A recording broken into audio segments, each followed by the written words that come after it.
नाजरीन अस्सलाम वालेकुम। IND टुडे न्यूज़ में आपका खैर मकदम करते हैं। आइए देखते हैं ये तफसीलात।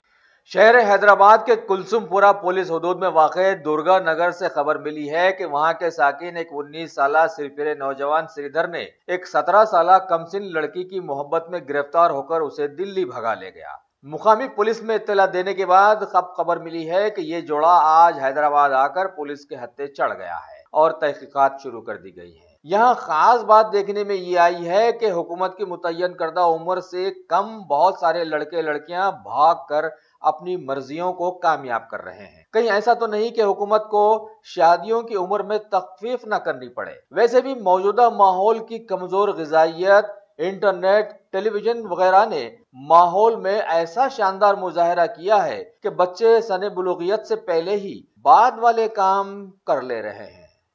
अगर आपने हमारे चैनल को सब्सक्राइब नहीं किया है तो आपको यहाँ सब्सक्राइब बटन दिख रहा है, उसे क्लिक करिए और सब्सक्राइब कीजिए और साथ ही साथ बेल आइकॉन को भी क्लिक करिएगा जिससे कि आपको ताज़ा अपडेट मिलते रहें।